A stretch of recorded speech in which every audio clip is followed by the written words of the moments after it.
Okay, so continuing now on Daf Tzadi Amud Beis in Maseches Sanhedrin. The Gemara says, Minayin Techiyas Hameisim min HaTorah. Where do we find in the Torah a basis for the concept of the resurrection of the dead? Because it's not really discussed explicitly in the Torah. It's merely discussed later on in the Talmud. But, okay, it's part of Torah Shebaal Peh, the oral law, but the Gemara wants to know, is there any allusion to it in the written Torah as well? So the Gemara says, Shenemar, because the Pasuk says, V'nasatem, it's in this week's Parsha actually, V'nasatem mimenu, that you should give from your crop as Trumas Hashem, the Truma to Hashem, LaAaron HaKohen, to Aaron the high priest. So the implication of the pasuk is that the Truma is always given to Aaron, to which the Gemara says, V'chi Aaron la'olam kayam, will Aaron be alive forever? Va'lolo nichnas la'eretz Yisrael, not only did Aaron not live forever, Aaron never even entered the land of Israel. And the obligation to give Truma doesn't begin until the Jewish nation is in the land of Israel. Shenostin lo Truma, in order to give him Truma, Elamilame, but this pasuk is teaching us, it's alluding to the fact, She'osid lachios, that in the future, Aaron will come back to life again, V'Yisrael nostin lo Truma, and the Jewish people will give him Truma, the first gift of their grain. Mikan, so here is an allusion to the fact, Techiyas Hameisim, about the resurrection of the dead, min HaTorah, from the Torah. Debei Rabbi Yishmael Tana, in the yeshiva of Rabbi Yishmael, they taught that when the pasuk says LaAaron, that you're going to give the Truma to Aaron, it's really coming to teach you a different point. Namely, that the Kohen to whom you give your Truma should be Aaron, should be a Kohen who is like Aaron. Ma Aaron chaver, af banav chaverim. Just like Aaron was someone who was scrupulous about his mitzvah observance, and he was given the Truma, the first gift of the grain, so too in future generations, when you have a crop of grain and you're looking, which Kohen should I give it to? You should choose a Kohen who is like Aaron, who is a chaver, who's someone who is scrupulous and careful about the halachos that surround Truma. Amar Reb Shmuel bar Nachmani, Amar Reb Yonasan. Reb Shmuel bar Nachmani said in the name of Rabbi Yonasan, Minayin, how do we know? She'ein nosnin Truma, that you're not allowed to give this gift of Truma.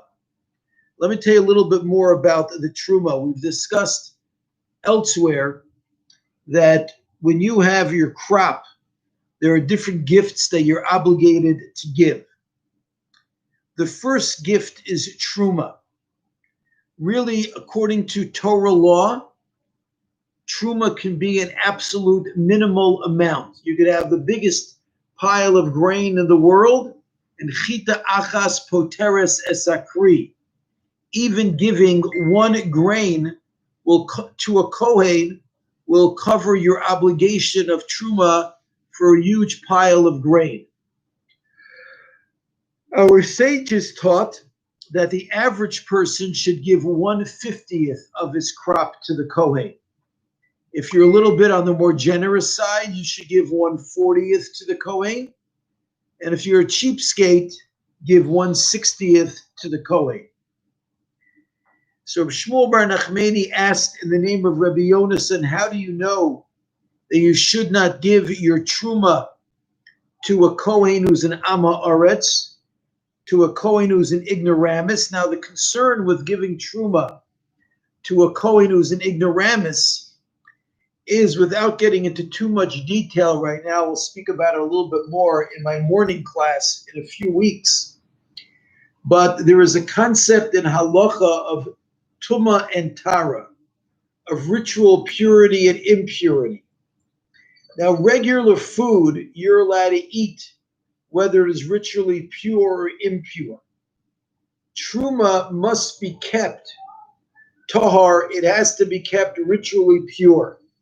If it becomes ritually impure, it is no longer valid to be eaten. So that's why you want to make sure only to be giving the Terumah to a Kohen who will take proper care of the Terumah. And how do you know that there's a prohibition against giving Terumah to a Kohen Ama Aretz? To a Kohen who's ignorant and not scrupulous in the halacha. Shenemar, because the pasuk says, "Vayomer la'am," he said to the populace, "Liyoshvei Yerushalayim," to the inhabitants of the Jerusalem, "Loseis minas hakohanim v'halavim," to give the portions that are the rightful portion of the Kohanim and Levim, "Leman yechzeku b'Torah Hashem," in order that they should strengthen themselves in the Torah of God, from which we learn that kol hamachzik b'Torah Hashem, anybody who strengthens himself in God's Torah, yeshlo minas, gets a portion of the Terumah. V'she'eno machzik b'Torah Hashem, someone who does not strengthen himself in God's Torah, ein lo minas, is not deserving of the portion. So really he's trying to tell us is that you don't have to learn from this pasuk about Aaron, that Aaron himself will be alive in the future to get a portion of the Terumah. It could be Aaron's name is invoked in the pasuk to tell you that only a Kohen who is Aaron-like deserves to be given the Terumah. Amar Rav Acha bar Ada, Amar Rav Yehuda. Rav Acha, the son of Ada, said in the name of Rav Yehuda, Kol hanosein Terumah lekohen ama aretz, anybody who gives Terumah to a Kohen who is ignorant, ki'ilu nosna lifnei ari, it's like he's placing it in front of a lion. Ma'ari, just like a lion.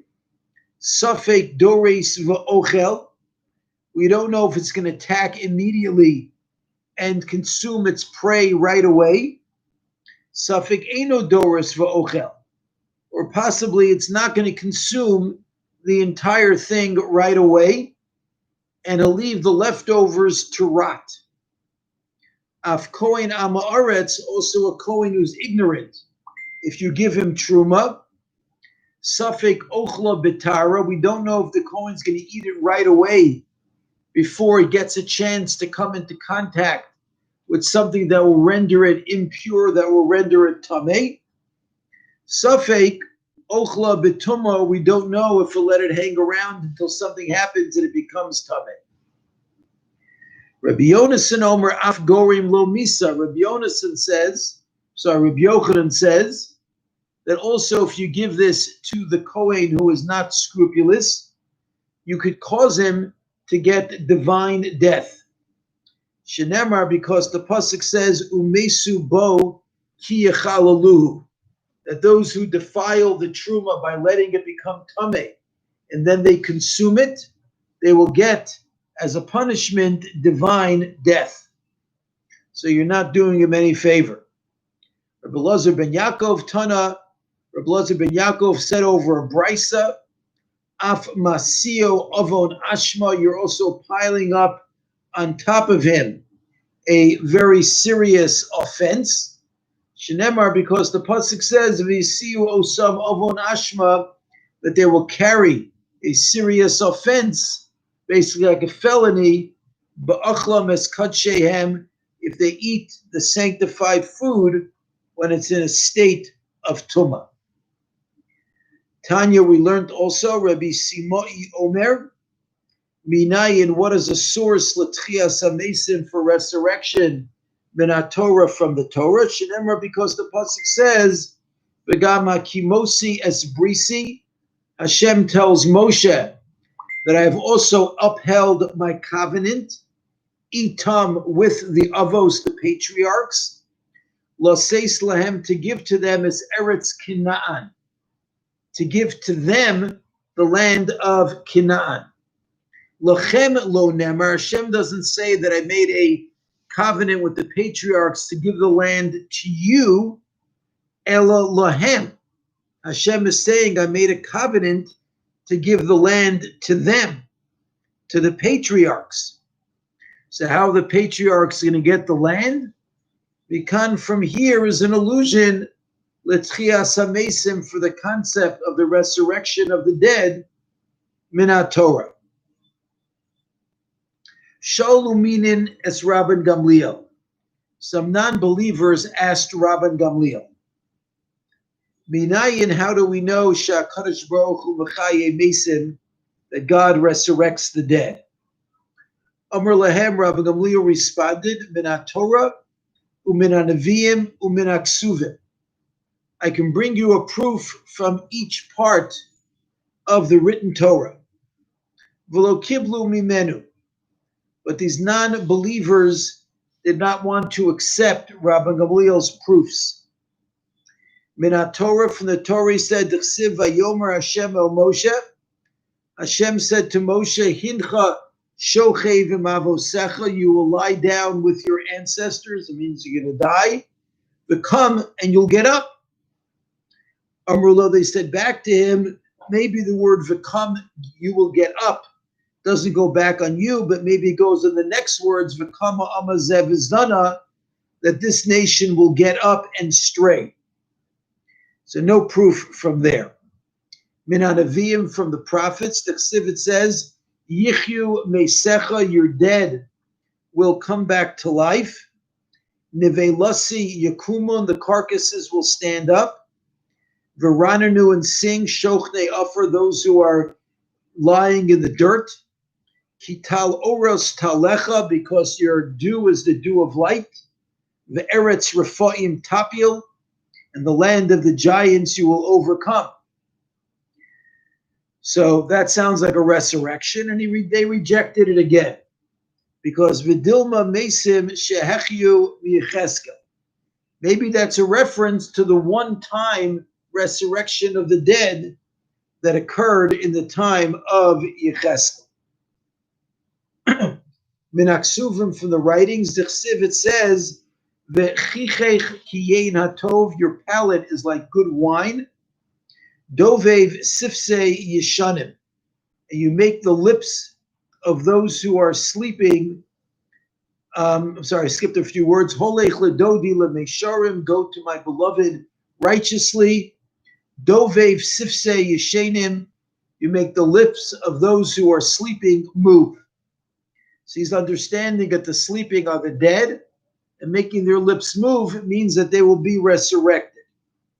He says, no, vidilma rechushi mirachshan sivaste ba'alma. Maybe it just means that the lips of the dead are going to move. Ki Rabbi Yochanan, as Rabbi Yochanan taught. Rabbi Yochanan mishum Rabbi Shimon ben Yotzadak, kol mi shenemra halacha b'shmo ba'olam hazeh. If in this world you ever tell over halacha in the name of someone who's dead, sifsosos dovavos bekever, his lips move in the grave. Shenemar, as the pasuk says, dovev sifsei yeshenim, he makes the lips of those who are asleep flutter. Now, many of the commentators ask the obvious question, we meant to take this literally, that someone who's buried 6 feet under, and then you say over some halacha in his name, all of a sudden underground, his lips flutter. And the various commentators offer different explanations of how to understand this Gemara. I believe that it's really kind of very, I'm going to use the word simple, you'll excuse me. Words of Torah, a chiddush, a new insight in Torah that you're saying over from somebody, his chelek in Torah, his portion in Torah, that's part and parcel, the very essence of the spiritual essence of that person. That's who he is in a spiritual sense. The fact that the person has died, and this whole concept of Techiyas Hameisim, the resurrection of the dead that we're talking about, all illustrates the idea that just because someone's body has died, spiritually they are still alive. And I think the idea of their lips fluttering in the kever is, it seems to me, it's kind of like a tuning fork idea, right? You play the note, and if your piano is tuned correctly, what happens? The tuning fork starts to vibrate because the two of them are aligned and they're both vibrating on the same frequency. So in the same way, when you say over a chiddush in Torah from someone, even if they're dead, but you are creating those spiritual vibrations that make the spiritual essence of that person, wherever it is still now, it makes the spiritual essence vibrate as well, because you're talking on the same wavelength. Thank you all very much for listening. Have a good evening.